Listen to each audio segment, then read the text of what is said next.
kita akan berbincang-bincang mengenai hal-hal yang aktual yang terjadi di masyarakat kita, hal-hal yang viral yang ada di media sosial dengan pandangan yang cerdas, ilmiah, luas, dan menarik tentunya. Bersama guru kita, Ustadz Adi Hidayat. Kita sapa dulu beliau. Assalamualaikum, Ustadz. Waalaikumsalam warahmatullahi wabarakatuh. Sehat, Ustadz? Alhamdulillah, baik. Syukur pada Allah Subhanahu wa Ta'ala. Gimana kegiatan, Ustadz? Alhamdulillah, menyesuaikan keadaan jeda, anak-anak sekolah ada libur. Iya, libur, Ustadz. Di mana-mana macet, Ustadz. Ya, alhamdulillah. Nah, begitulah hidup. Mesti Masya ada Allah, ya. jeda-jeda untuk merefresh, menyegarkan kembali demi menyiapkan kegiatan berikutnya yang lebih berkualitas. Masya. Nah, di ibadah juga begitu kan? Ya, Iya, Ustaz. sholat 5 waktu kan nggak langsung selesai ini, langsung lagi iya, kan tidak. betul, Ada betul, jedanya betul, juga kan? Betul. Subuh, jeda, duhur, jeda kan? Iya, Bahkan puasa sunnah pun kan dianjurkan oleh Nabi kalaupun ingin banyak dengan jeda kan? Iya, yang iya. dikenal dengan puasa sunnah Daud itu. Ya, Senin puasa, Selasa istirahat, Rabu puasa, kan? Kemudian Kamisnya istirahat. Supaya ada apa? Ada jeda berkelanjutan. Kemudian kualitas menjadi semakin bertambah dan fisik menjadi semakin kuat. Iya, iya. Tapi ingat, puasa Daud ya, bukan sholat Daud. Bukan subuh, sholat, zuhur, Iya, tidak. Gitu. Itu Iya. tidak dibenarkan demikian. Iya. Tapi kalau liburan sendiri disunahkan nggak, Ustadz? Maksudnya untuk rihlah? Ya, dalam Islam ada istirahat untuk berlibur, untuk bahkan di Quran kan kita juga diperintahkan untuk melihat menerawang sekitaran, ya jalan, kul siru fil ardi, silahkan kamu lihat merantau Iya, di iya. berbagai belahan bumi. Bahkan hadis yang populer dari Nabi sallallahu alaihi wasallam, la tushaddur rihal ya illa li thalathatin. Jangan kamu punya keinginan kuat untuk berihlah, jalan-jalan kan, melihat kawasan yang lebih luas, merantau kan, kecuali engkau mendekatkan pada 3 tempat. Ya, Iya. Masjidil Haram, Masjidil Hadza kata Nabi, Masjid Nabawi, Masjidil Aqsa. Nah, ini isyaratnya apa? Kalaupun kita ingin mengisi libur, maka cari tempat-tempat berkualitas. Satu, yang meningkatkan iman kita kepada Allah Subhanahu wa Ta'ala. Ke Masjidil Haram kan suasananya iman menjadi meningkat, ya. Kemudian konektivitas kita kepada Allah menjadi semakin kuat, keinginan beribadah semakin rekat. Demikian di Masjid Nabawi, pun demikian di Palestina di Masjidil Aqsa, ya. Nah, yang kedua adalah meningkatkan pengetahuan.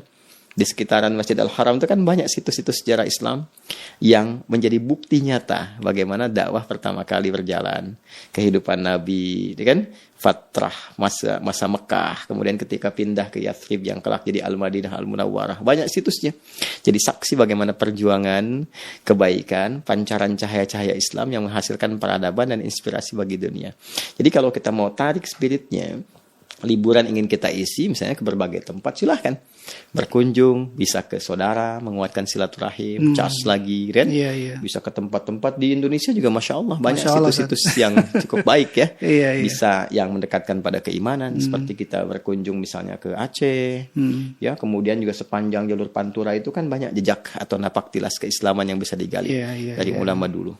Atau minimal menambah wawasan kebangsaan kita, kenegaraan misalnya, ya, ke tempat-tempat yang di dalamnya ada sejarah-sejarah yang kita bisa pelajari untuk mensyukuri nikmat kemerdekaan atas berkat rahmat Allah yang Maha Kuasa dan dengan didorongkan oleh keinginan luhur. Itu kan spirit merdeka itu kan? Ya, di pembukaan di preambul Undang-Undang Dasar 1945 itu. Iya, Masya Allah. Ya, jadi kita mau bahas apa saat ini? Kita akan membahas satu pertanyaan yang berulang-ulang dipertanyakan di bulan Desember, Ustaz. Khususnya bagi kita umat Muslim. Jadi nggak lama lagi kan saudara-saudara kita yang beragama Kristen akan merayakan Natal, Ustaz. Nah, pertanyaannya, boleh nggak kita mengucapkan Selamat Natal, Ustaz? Baik, jadi pertama ini menjadi menarik karena pertanyaan dimaksud seringkali berulang di penghujung tahun setiap datang Desember gitu ya. Iya, betul. Ya, namun ya kita proporsional saja, bersikap wajar, tidak mengapa. Toh ini boleh jadi juga semakin mencharge wawasan kita, menambah pengetahuan dan meningkatkan sisi toleransi yang proporsional. Sekalipun wajar juga kita bertanya, kenapa saat eventnya saudara-saudari kita yang lain seperti Hindu misalnya, Buddha atau Konghucu, di saat hari rayanya juga tidak seramai pembicaraan seperti sekarang gitu. Iya. Tapi ya tidak apa-apa, sekali lagi ini proporsional. Yang penting ada sisi yang proporsional untuk menerapkan toleransi sesuai dengan porsinya masing-masing, bagaimana mewujudkan sikap saling menghormati dan membangun keharmonisan dalam berbangsa, bernegara. Untuk itu, di dalam Islam, bersyukurnya kita kepada Allah Subhanahu wa taala, konsepsi tentang toleransi, sikap menghormati, terutama antar keyakinan dan kehidupan beragama, itu sudah diatur sedemikian detail, lengkap, dan sempurna.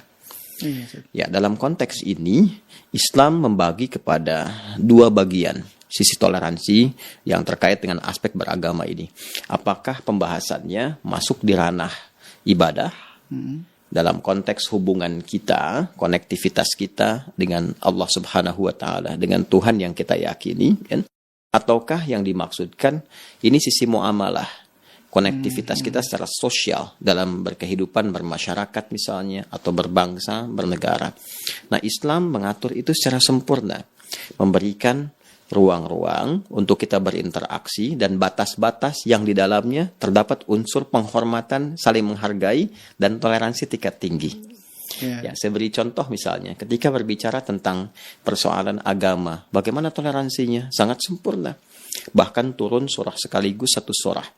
Di dalam surah Al-Kafirun itu kan? Itu kan sejarahnya ketika ada yang berusaha mengajukan proposal, pengajuan kepada Nabi Muhammad SAW supaya mencampur adukan keberagamaan itu dengan bergantian beribadah. Mereka datang kepada Rasulullah ya Muhammad SAW, kurang lebih kalau bahasa kita tidak usah berselisih, tidak usah ribut, kita ibadah bergantian saja. Malam ini kami menyembah Tuhanmu, besok-besok kamu menyembah Tuhan kita, kata mereka. Maka turun surah Al-Kafirun itu yang legasinya sangat luar biasa. Perhatikan di ujung ayatnya, lakum dinukum waliyadin. Betul, kita tidak usah berselisih. Untuk apa berselisih? Tidak usah ribut, tidak usah saling mencela. Cukup kita saling menghormati dengan beribadah masing-masing. Tidak perlu saling mencampuri. Justru ketika mencampuri, teorinya menjadi berubah. Kan ini satu ikut ke tempat orang lain, fisiknya seakan mengikuti, tapi hatinya mengingkari. Itu kan sifat munafik namanya. Tidak total dalam beragama. Kan? Kalau mau berkeyakinan, mesti total. Nggak boleh ada unsur paksaan. Kan? Silahkan Anda lakukan apa yang Anda yakini. Kami pun mengerjakan apa yang kami yakini. Tidak perlu saling mencampuri, tidak perlu saling mencela. Silahkan berdiskusi, silahkan mengkomparasikan, sampai menemukan kebenaran yang sejati. Dan itu pun pertanggungjawabannya dibawa masing-masing, sesuai dengan konsep keyakinan yang diyakini. Karena itu nanti ada pula penekanan di Quran surah kedua Al-Baqarah di ayat 256. La ikraha fid din. Tidak boleh bahkan ada paksaan dalam konteks keberagamaan itu.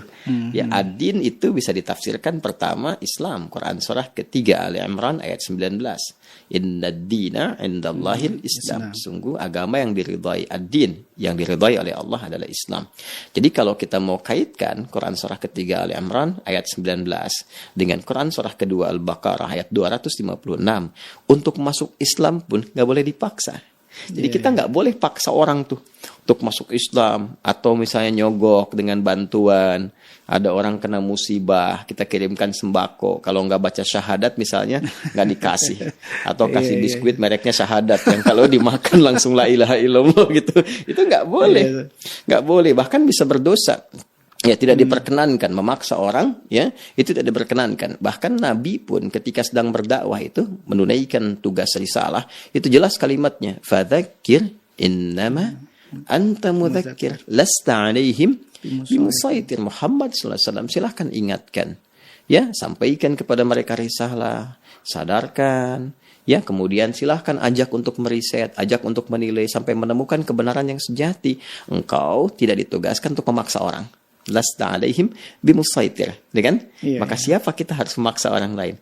Itu konsepsi yang pertama, indah, la ikraha fid din, lakum dinukum waliyadin. Tapi kalau kita tarik ke dalam konsepsi muamalah, hubungan antar sesama kemanusiaan, sifat sosial, maka Islam datang dengan satu petunjuk yang sangat luar biasa. Di situ muncul bagaimana membangun harmoni, saling tolong menolong, ya kan? Membantu, bahkan boleh kita mensupport juga non muslim. yang boleh jadi mungkin merasa kekurangan atau kena musibah dan sebagainya. Jangan kita lihat akidahnya.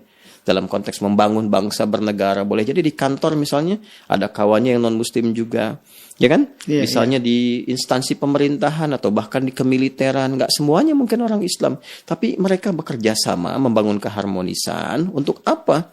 Untuk memakmurkan negeri, berjuang demi negara, demi bangsa. Bagi umat Islam diniatkan pula sebagai ibadah kepada Allah Subhanahu wa taala. Itu toleransinya sempurna. Punya tetangga, kan? Non-muslim. Saya misalnya punya tetangga yang Kristen, yang Hindu misalnya, atau yang Buddha. Kita masak makanan kita, tercium baunya ke tetangga. Apa kata Nabi? Ya kan? Selama baunya sampai ke tetangga, maka bagi dengan tetangga itu. Walaupun cuma kuahnya gitu kan. Nah ini ada yang salah tangkap. Dia tangkap ujungnya aja. Jadi dia makan opor ayamnya, dia bagi kuahnya. Tidak begitu ya. Jadi walaupun yang kita masak mungkin cuma mungkin kuahnya kuah opor tapi isinya tempe, bagi gitu. Supaya nggak salah persepsi. Tapi apakah hadisnya pernah berkata jika tetangga Anda muslim saja? Tidak. Iya, betul. Di dalam konteks kemanusiaan kita berbagi, konteks bernegara kita saling support, tapi ibadah itu punya porsinya sendiri. Nah, kenapa saya antarkan dengan pembahasan ini? Ini yang menjadi kemudian titik awal pembahasan kita dengan pertanyaan, apakah Natal itu ini masuk kategori ibadah atau muamalah? Ya kan? Nah, ini persoalannya. Apakah dalam Natal itu yang dilakukan saat Natal, saudara-saudari kita sebangsa setanah air misalnya di Indonesia, atau bahkan yang di luar ya, karena ini kan terkait dengan agama tertentu yang tidak hanya dicakup di Indonesia, tapi di luar juga ada yang seiman atau sekeyakinan dengan apa yang tadi disebutkan dari kalangan Kristen. Nah sekarang persoalannya Natal itu bagi saudara-saudari kita yang di Kristen itu ibadah atau hanya persoalan budaya? Persoalan sosial, gitu kan? Yang kalau diinteraksikan, ya bisa membangun harmoni dalam konteks sosial saja, nggak ada kaitan dengan ibadahnya. Nah, kalau kita merujuk misalnya, taruhlah pada keterangan Kemenag ya. Ini Kemenag kan suka bikin panduan dan ini kan yang punya otoritas mengatur tata cara, ya membantu bukan tata caranya, tapi membantu bagaimana pelaksanaan ibadah, implementasi ibadah di masyarakat khususnya di Indonesia dalam berkeyakinan itu bisa terpenuhi dan terjamin dengan baik sebagai amanat Undang-Undang Pasal 29 ayat 2. Negara menjamin kemerdekaan tiap-tiap penduduk untuk memeluk agamanya masing-masing dan beribadah menurut agama dan kepercayaannya itu. Demi memudahkan, menjamin, memberikan pengayoman, memfasilitasi, salah satunya kan ada Kemenak. Ya nanti sejarahnya kalau mau itu cukup panjang, tapi di antara fungsinya demikian. Nah, ini saya punya satu lembaran ya. Beberapa yang kita ambil langsung dari situs Kemenak, Kementerian Agama Republik Indonesia. Ini yang terbaru ya, yang terbaru. Yang terkait dengan kondisi PPKM, kan? Yang dengan PPKM ini bagaimana kemudian Kemenak menghadirkan edaran terkait dengan pelaksanaan Natal. Jadi judulnya ini cukup menarik nih. Ya, kalau kita lihat, nah ini kan ini Menteri Agama ya. Kemudian ini Menteri Agama yang dari situs Kemenak. Judulnya kalau saya boleh bacakan, PPKM level 3 batal. Kemenak perbarui edaran pelaksanaan ibadah Natal. Ibadah 2021 Natal. Ya kan? Ya kan ibadah Natal. Berarti dalam Natal ada ibadah. Ya, dan Kemenak itu kan nanti punya dirjennya tersendiri, bagian-bagiannya. Kan Dirjen Bimas Islam, kan bimbingan masyarakat untuk yang Muslim. Nanti ada yang Kristen, ada yang Hindu, ada yang Buddha. Berarti ada bagian-bagiannya tersendiri. Dan Natal ini dipahami sebagai ibadah. Dan umat Kristen juga memahaminya sebagai bagian dari ibadah pada prakteknya. Kan pemahaman pertama ya terlepas dari diskusinya atau perdebatannya seputar kelahiran Nabi Isa alaihissalam atau disebut juga dengan Yesus ya atau Mesias. Ya ada persepsi mengatakan tanggal 25 Desember, ada di persepsi lain di bulan Januari, ya ada sisi yang lain juga mengatakan di musim panas, ya. Terlepas dari itu kan ada perayaan ibadah di situ. Ada ibadah, kan? Datang ke gereja, melakukan kebaktian dan sebagainya. Karena itu disertakan pada kepentingan ibadah. Artinya apa? Natal tidak berdiri sendiri. Natal ada nuansa ibadahnya. Yang memandang Natal itu termasuk pada ranah ibadah, maka praktek toleransinya bagi umat Islam menggunakan skema yang pertama tadi. Ya, apa skemanya? Lakum dinukum waliyadin. Nggak boleh diganggu. Ya, bahkan harus dihormati. Bagaimana cara menghormatinya? Cara menghormatinya dengan cara membiarkan saudara-saudari kita beribadah sesuai dengan keyakinannya masing-masing tanpa mencampurinya sedikit pun. Baik dengan perkataan ataupun juga dengan suasana hati tertentu, apalagi dengan perbuatan. Ya, seperti ikut-ikutan ke gereja misalnya, atau menyimak kebaktian, atau mengenakan pakaian-pakaian memang khusus dipahami sebagai bagian dari ibadah ya di agama tertentu. Atau bahkan, mohon izin di perspektif yang lain, sisi sebaliknya. Misalnya ada yang sering dengar kita kasusnya, ya di usaha-usaha tertentu, di mall misalnya, atau di bisnis tertentu, yang pegawainya kadang dipaksa untuk mengenakan pakaian-pakaian tertentu, itu ya nggak boleh. Ya, jadi nggak boleh ada unsur paksaan di dua sisi secara bersamaan. Jadi kita juga tidak perlu memaksakan diri karena aspek menghormati ini. Ya, jadi tidak mengenakan itu justru ini bagian dari toleransi. Ya, menjaga perasaan, menampilkan satu pandangan yang utuh tentang konsepsi keberagamaan, menghormati, ya. Jadi baik itu dari segi perkataan, kemudian juga suasana hati, pun dengan perbuatan. Tidak perlu dipaksakan, ya apalagi sampai menyertai. Ya, dan itu sudah ada fatwa-fatwa ulama terkait dengan yang demikian. Bahkan dalam urusan untuk, mohon maaf ya, menghadirkan potensi untuk menyakiti, mengganggu, merusak, itu tidak diperkenankan sama sekali. Karena seringkali kita mendengar ada isu-isu. Ya kalau sudah masuk ke Desember ada penjagaan ketat dari aparatur kepolisian dan sebagainya di gereja-gereja tertentu. Karena dikhawatirkan ada serangan-serangan atau teror dan sebagainya. Sekaligus kita menegaskan.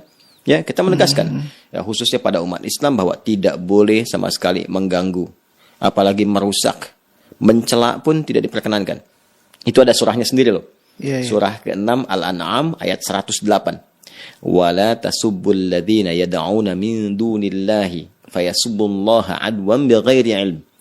Jangan sekali-kali engkau mencela dan orang-orang yang berbeda keyakinan dengan kita, tidak menyembah Allah Subhanahu wa taala. Dikhawatirkan balas mencela Allah atas dasar ketidakpengetahuan mereka. Ya, nanti timbul rasa benci. Nah, rasa benci yang berlebihan ini tidak mendorong kemudian untuk mencari, mendapatkan petunjuk pada kebenaran atau mau menggali Islam. Bahkan di situ nanti muncul celaan-celaan tanpa dasar pengetahuan. Jadi mencela saja tidak boleh, apalagi merusak. Perhatikan bagaimana satu sisi tingkat tinggi toleransi dalam Al-Quran disajikan terkait dengan aspek ibadah. Jadi silahkan ditunaikan, ya kan? Senyaman mungkin, sebaik mungkin, sesuai dengan keyakinannya masing-masing. Dan umat Islam tidak perlu mencampuri segala yang terkait dengan ibadahnya ini, baik itu dengan perkataan, ataupun dengan suasana hati tertentu, atau bahkan dengan perbuatan-perbuatan tertentu. Nah, kenapa saya sebutkan perkataan, hati, dan perbuatan? Karena di dalam Islam, aturan ibadah ini mencakup kepada 3 aspek tadi. Jadi ada ibadah menggunakan hati.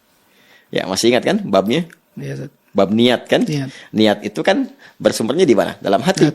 Ya kan? Dalam sholat ada niat. Dalam puasa ada niat. Dalam haji ada niat. Sumbernya di mana? Di hati. Kemudian yang kedua, ada ibadah lisan. Dan kadang-kadang ibadah lisan ini menjadi pembuka yang sangat menentukan akan legalnya atau halalnya ibadah yang berupa perbuatan. Sambil contoh misalnya.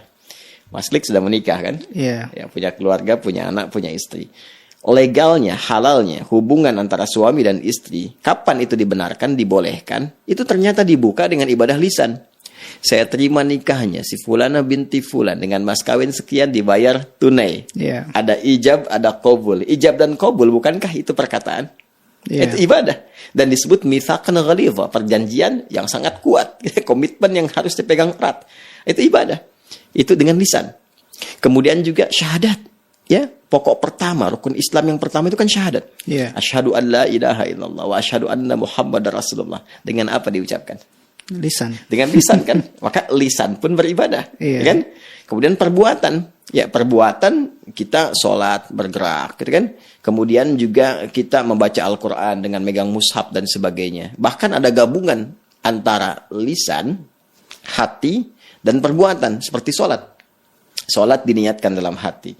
Lisan berkata, Allahu Akbar, tangan bergerak. Ya kan? Mengangkat sejajar dengan bahu. Demikian selanjutnya. Jadi ada ibadah hati seperti niat tadi, ibadah lisan seperti ucapan syahadat dan ijab qabul, ibadah fisik saja misalnya seperti ya ritual dalam yang kita kerjakan. Tawaf misalnya ada fisiknya, sa'i ada fisiknya, bahkan gabungan dengan lisan tadi ya, ada lisan, hati dan perbuatan yang dilakukan secara bersamaan. Nah, karena tadi kesan yang terbangun dalam Natal tadi kesannya adalah ibadah, maka satu dari 3 unsur ini pun tidak boleh menyertainya. Ya, tidak boleh ada unsur niat menyertai, tidak boleh antara unsur perbuatan menyertai, dan tidak boleh ada unsur lisan menyertai. Jadi kalau kemudian kita hadirkan misalnya unsur lisan dengan mengatakan kalimat misalnya Selamat Natal, sekian, sekian, sekian. Sementara di Natal itu ada unsur ibadah. Unsur yang berbeda dalam konsepsi ketuhanannya. Ada unsur penyembahan, ya. Ada unsur peribadahan seperti tadi yang digambarkan. Datang ke gereja, ada proses tertentu yang sesungguhnya dalam keyakinan kita Islam dipandang berbeda. Jadi kalau kita ucapkan ada pengakuan di situ. Sementara komitmen la ilaha illallah adalah tidak menuhankan kecuali hanya Allah saja. Menepikan yang lain kecuali hanya menuhankan Allah.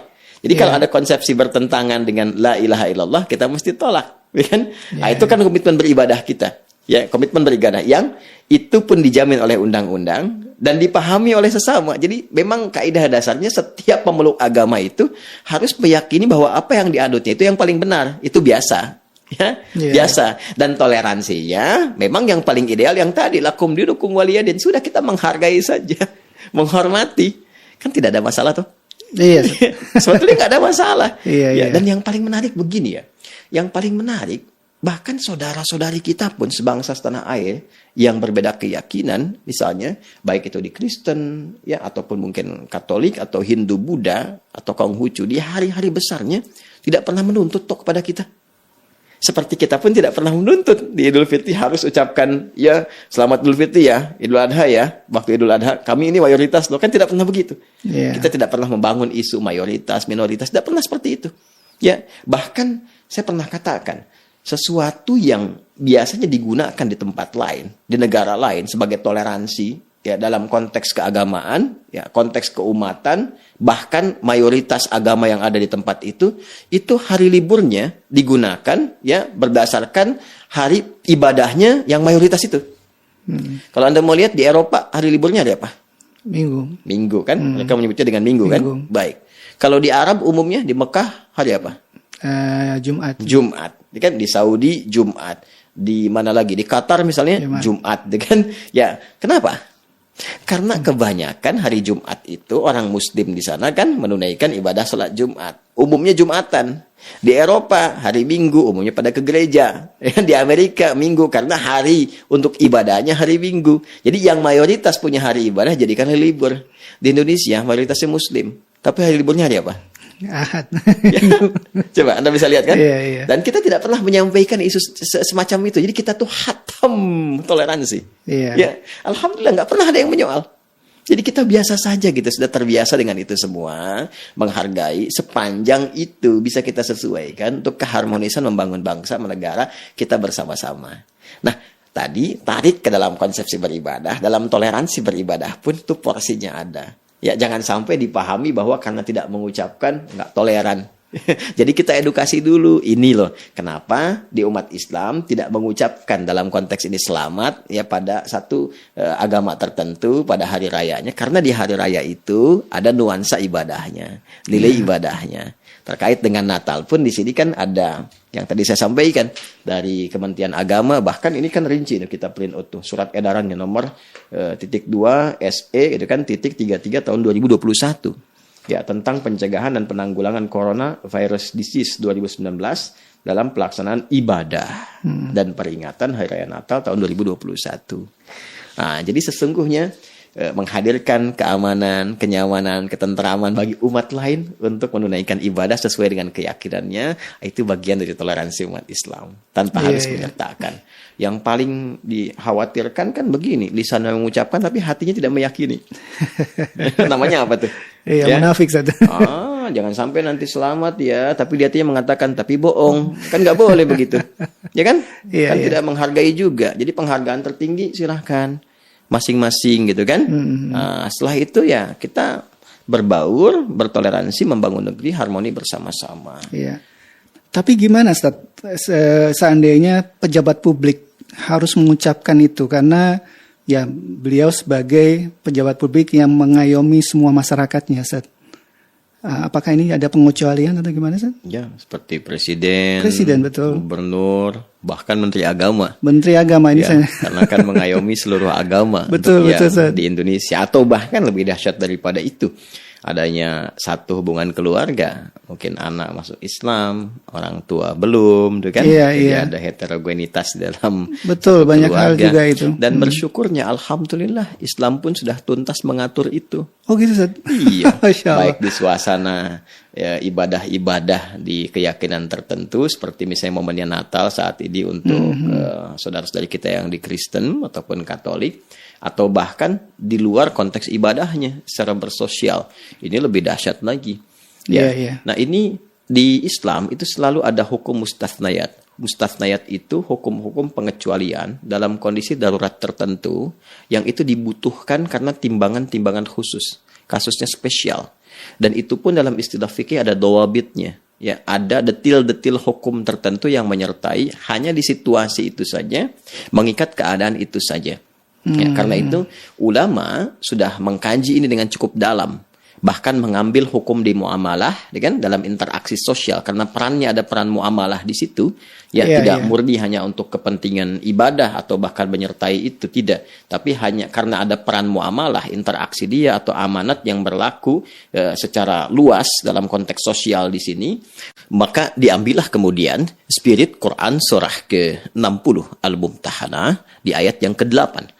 Saat Allah berfirman, la yanhakumullahu 'anil ladzina lam yuqatilukum fid din wa lam yukhrijukum min diyarikum an tabarruhum wa tuqsitu ilaihim. Allah Subhanahu wa taala tidak melarang engkau untuk berbuat baik terhadap orang-orang yang tidak memerangi engkau, tidak menyakiti engkau dalam perkara agama ini, atau tidak mengusir engkau di tempat engkau berkedudukan, tempat engkau tinggal. Maka berbuat baiklah kepada mereka dan bersikap adillah dalam berkehidupan. Ini konteksnya konteks sosial. Yes. Ya, konteks interaksi berkehidupan sosial. Dan boleh jadi dalam konteks berkehidupan sosial yang skalanya besar, berbangsa, bernegara, bermasyarakat, ada yang diamanahi tadi, ya, sebagai presidenkah atau pejabat publik seperti gubernur, bahkan menteri agama misalnya, yang harus berinteraksi secara sosial, tidak mengkhususkan karena ibadahnya atau dan hal-hal terkait itu. Maka di sisi ini dia boleh diperkenankan mengucapkan dengan membawa nama jabatannya. Ya, untuk cari al-khuruj minal khilaf, keluar dari perdebatan. Dia bawa nama jabatannya. Saya menyampaikan, dengan ini Presiden Republik Indonesia mengucapkan selamat bla bla bla dan sebagainya. Dengan ini Menteri Agama Republik Indonesia mengucapkan selamat bla bla bla dan sebagainya. Ya, boleh juga dia menugaskan misalnya divisi terkait atau bagian atau menteri terkait, atau misalnya kalau di Kementerian Agama ada Dirjen Bimas Kristen misalnya kan, nah, terkait dengan ini. Tapi kalau dirasakan rasanya kok nggak nyaman ya gitu kan, ini kan ada jabatan mengikat dan sebagainya, maka diharapkan yang tampilnya menterinya atau misalnya pejabat publiknya, maka sertakan jabatannya. Ya, bukan menyertakan pribadinya untuk keluar dari khilaf, keluar dari perdebatannya, ya, khuruj minal khilaf namanya. Maka sertakan nama jabatan di situ, misalnya menyampaikan dengan ini Menteri Agama Republik Indonesia menyampaikan selamat begini dan sebagainya. Jadi yang dibawa jabatan publiknya, bukan pribadinya ingin menyertakan dalam kepentingan itu. Tapi karena sifat pelayanan publik, dan di publik ini ada bagian-bagian tertentu yang dibimbing dalam berkehidupan, bermasyarakat, ya, menjalankan amanah konstitusi, maka itu yang diambilnya. Dan ini masih ranah muamalah keduniaan. Dan ranah muamalah keduniaan ini tidak mengenal batas akidah. Apa ayatnya? Quran surah ke-31, Luqman, di ayat ke-15. Ya kan? Wa in jahadaka ala an tusyrika bi ma laysa laka bihi ilmun fala tuti'huma. Perhatikan, wa sahibhuma fid dunya ma'rufa, di ujung ayatnya. Ya kan? Bila pun saya tarik nih, bahkan ke ranah keluarga seperti yang tadi saya sampaikan. Iya, iya. Kalaupun di dalam lingkup keluarga ada perbedaan keyakinan, anak misalnya masuk Islam mu'allaf, orang tua belum, misal, gitu kan? Nah, dalam konteks peribadatan, tadi toleransinya toleransi ibadah.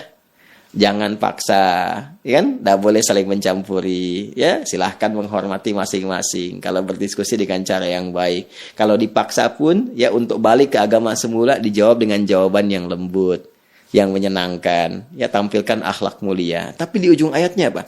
Wasahibhuma fid dunya, bukan fil ibadah. Ya kan? Nah, jadi ada urusan-urusan dunia, ada urusan-urusan ibadah, spesifik sifatnya. Wasahibhuma fid dunya ma'rufa. Dan pergauli orang tua itu, perlakukan dengan cara yang terbaik dalam konteks kehidupan dunianya, sifat bersosialnya. Jadi artinya apa? Perbedaan agama tidak menghalangi seorang anak untuk berbakti kepada kedua orang tuanya dalam konteks kehidupan dunia.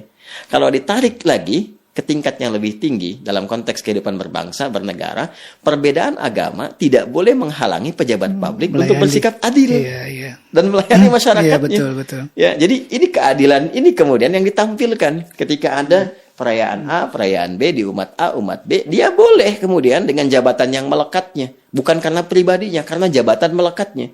Ya, gubernur mau inspeksi, misalnya gubernur Jakarta atau Jawa Barat atau di luar inspeksi, ya melihat ke gereja untuk memastikan ini aman, baik ini, itu boleh, sah-sah saja, karena jabatan melekat kepada dirinya dan harus memastikan berlangsung aman, berlangsung baik, nggak boleh ada gangguan dan sebagainya. Nah, ketika akan mengucapkan selamat, jabatannya dilekatkan di situ. Jadi jabatan yang menjadikan pelayanan publik ini terjamin, bahkan itu perintah Al-Quran. Ya, bukan pribadinya yang ingin menyampaikan itu, tapi lebih kepada jabatan yang melekat. Bisa dibedakan. Wasahibhuma fid dunya, dikaitan dengan itu. Nah, anak pun, ya kan, mungkin ada pertanyaan lagi, boleh nggak ngasih hadiah? Itu dia. Kunjungan ke rumah dan sebagainya. Nah, ini di sini khuruj minal khilaf lagi, keluar dari perdebatan, bisa diatur waktunya untuk menyesuaikan. Misal, kan karena tadi kebolehannya diikat dengan konteks berhubungan sosial, keduniaan, bukan spesifik ke agama, maka yang pertama kali dilakukan misalnya tidak harus bersamaan waktu. Sehari setelahnya, atau 2 hari setelahnya niatkannya untuk silaturahim datang, kan? Yang bawa makanan, bawa apa, ya, tapi bukan terkait dengan konteks ibadah, karena ibadahnya kan udah lewat. Tanggal 25 kan, dia datang tanggal 26. Dia datang tanggal misalnya 27 gitu kan. Dan kaitan-kaitan yang tidak erat langsung tersambung dengan ibadah. Nah, itu keluar dari konteks perdebatan, konteks khilaf, hal yang tidak mungkin menyenangkan karena nggak semua orang bisa memahami konsepsi ini. Kan? Dan memang kalau memuaskan manusia itu nggak akan pernah merasa puas gitu. Karena semua kan punya tinjauan berbeda. Tapi ini indah loh konsep toleransinya. Ya, kita membiarkan, kan? Kemudian di sini tidak ada unsur-unsur yang berbeda antara suasana hati dengan lisan. Kan Islam itu menjaga kejujuran, menjaga kemuliaan, kebenaran. Kan tidak benar kalau orang berkata di lisan tapi hati mengingkari. Itu kan ada sifat munafik, tidak sesuai antara lisan dengan hati. Tadi yang saya katakan demikian. Apa mau misalnya Mas Dik saya katakan selamat ya Mas Dik ya, kan? Sudah mendapatkan anak sekian ya, dan mereka pintar-pintar, tapi di hati mengatakan tapi bohong ya. Kan nggak boleh kan? Itu nggak baik kan? Itu, maka tempatkan sesuai dengan porsinya. Tadi indah kan? Jadi silahkan kalaupun nanti ada suasana heterogenitas begitu, misal datang sehari setelahnya. Ya, atau kalau lingkungan sama sekali terpaksa, maka babnya nanti masuk ke bab taqiyah itu yang sering diulas oleh para ulama. Ya, jadi di sini bukan ada nuansa sesuatu ya penyimpangan dari makna atau yang lain, tapi memang tuntutan memaksa keadaan demikian karena sudah jadi budaya. Ya, seperti misalnya di Eropa, di Amerika dan sebagainya. Ya kan? Natal itu ya dipahami bagi sebagian masyarakat ya, budayanya sudah begitu. Sudah budaya. Sedangkan misalnya tinggal di kalangan umat Islam minoritas dalam situasi seperti itu. Maka inilah fikih Islam itu lengkap, Masya Allah, luar biasa lengkap. Jadi beda antara keadaan kita misalnya dalam kondisi A, kondisi B. Seperti kita kalau makan misalnya, kita kan mengharamkan makanan-makanan tertentu. Ya, daging babi misalnya diharamkan. Ya, haram total, nggak boleh dimakan, nggak boleh dikonsumsi. Ya, cuma dalam kondisi tertentu Anda berada di situasi yang sangat sulit, berada sedang berkemah di hutan dan sebagainya, nggak ada makanan yang lain kecuali itu, kan? Maka diperkenankan itu kemudian dimasak, dimakan hanya untuk menutupi lapar sambil mencari makanan yang lain yang dibenarkan. tapi sementara saja dalam kondisi demikian. Saya ingin mengilustrasikan kepada Anda betapa Islam itu solutif gitu. Ya, bahkan dalam keadaan yang dilarang pun sepenuhnya dilarang, ada kebolehannya dalam kondisi darurat tertentu. Ini kaidahnya namanya ad-daruratu tubihul mahdhurat. Dalam keadaan darurat, bahkan yang haram bisa menjadi halal untuk sementara waktu. Ya, nah, tapi dengan hikmah-hikmah tertentu, ada hikmah di baliknya. Nah, dalam kondisi tadi, toleransi misalnya dalam konteks yang lebih luas, kondisinya umat Islam minoritas, terus yang mayoritasnya belum paham tentang konsep tadi. Yang kalau dipraktekkan terjadi singgungan yang lebih fatal, gitu kan? Nah, boleh jadi nanti terkucilkan, pelayanan publiknya menjadi tidak didapatkan, dengan tetangga menjadi tidak akur dan sebagainya. Maka di situ berlaku ad-daruratu tubihul mahdhurat. Dia boleh mengatakan kalimat-kalimat yang tidak langsung berhubungan dengan konteks ibadahnya. Ya, misal dia kalau kata ulama langsung mengambil kalimat umum, selamat ya, gitu kan?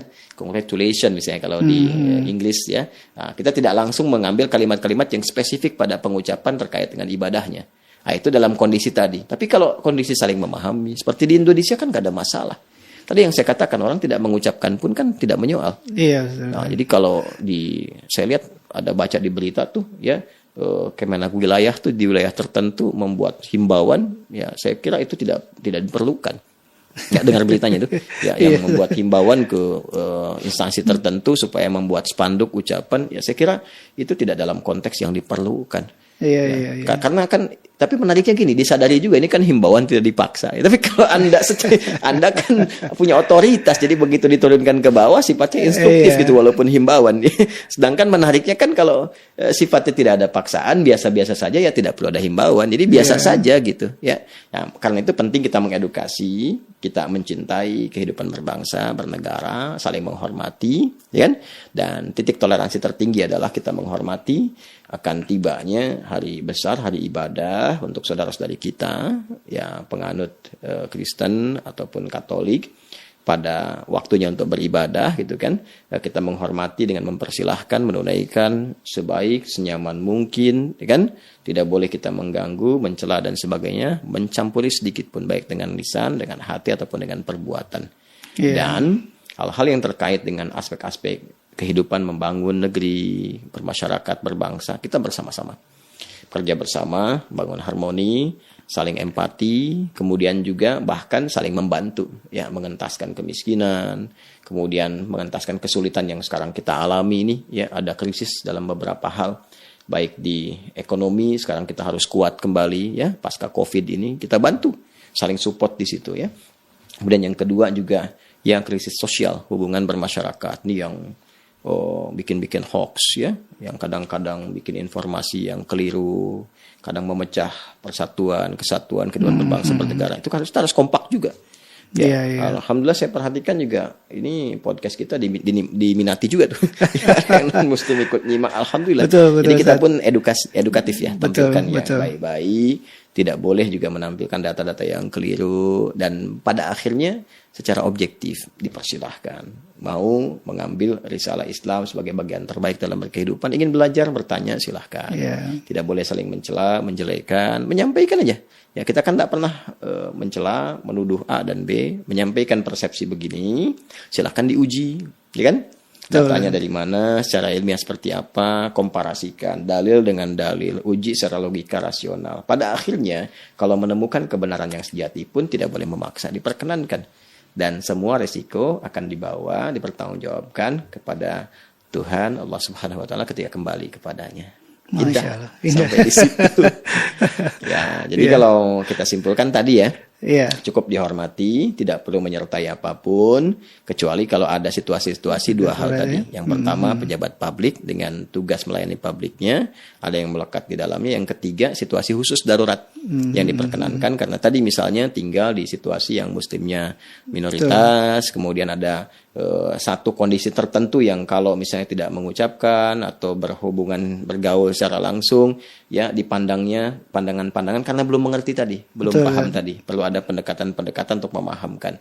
Nah, itu dipersilahkan, tapi mencari kata-kata yang baik yang tidak terjebak kepada nuansa pengakuan terhadap konsepsi keberagaman atau turut serta dalam ibadah, dan ulama sudah selesai babnya. Atau juga maka pada kondisi-kondisi terdesak seperti tadi kehidupan antara satu rumah dengan keyakinan yang berbeda dan sebagainya. Maka di titik ini tadi dikatakan kebolehannya diikat dengan keluar dari perdebatan khuruj minal khilaf, seperti datang sehari setelahnya, kan? Atau juga membangun seperti yang pertama tadi, ya harus menyampaikan dengan kalimat umum dan sebagainya. Bila memang belum memahami, kalau sudah mengerti, sudah paham, ya kita terapkan aja dalam kehidupan beragama. Dan ingat, penerapan ini sebagai ibadah kita, kan, sebagai muslim itu dijamin undang-undang. Pasal 29 ayat 2. Sekali lagi, negara menjamin kemerdekaan tiap-tiap penduduk untuk memeluk agamanya masing-masing dan beribadah menurut ya agama dan kepercayaannya itu. Jadi bagi kita ibadah itu di Islam kan ada perintah dan larangan. Ya kan? Perintah sholat, ya kan? Larangan mencampur adukan agama, kan? Larangan untuk berzina, larangan minum khamar dan sebagainya. Jadi meninggalkan larangan, menunaikan perintah bagian dari ibadah. Nah, jadi tidak perlu disoal. Oh, ini nggak toleran. Ini bagian ibadah kami, jangan begitu. Jadi ini yang memunculkan begitu. Nah, ini yang harus ditertibkan supaya harmoni tetap terjaga. Tapi kita pun tetap mendoakan. Saya kira itu Mas Klik. Masya Allah. Mudah-mudahan ini bisa menambah wawasan kita, menggambarkan bahwa Islam itu sangat luas toleransinya, Ustaz. Masya Allah. Terima kasih, Ustaz, pembincangannya. Baik. Mudah-mudahan kita bisa bertemu lagi untuk membahas hal lain lagi, Ustaz. Yang terpenting, mudah-mudahan yang pertama, bangsa kita, negara yang kita cintai, Negara Kesatuan Republik Indonesia, senantiasa dijaga oleh Allah Subhanahu wa Ta'ala. Dan kehidupan berbangsa, bernegara direkatkan, diakurkan, harmoni. Insya Allah. Ya, tercipta kebaikan-kebaikan yang kita harapkan. Siap. Dan yang kedua, toleransi yang proporsional. Kan? Dan sesungguhnya sikap saling menghormati, kalau sudah proporsional, saling memahami, saling menggali dengan pengetahuan yang benar, insya Allah menghadirkan jalinan kehidupan yang lebih baik. Insya Allah. Terima kasih, Ustaz. Baik. Pemirsa, demikian bincang-bincang kita dengan guru kita, Ustadz Adi Hidayat.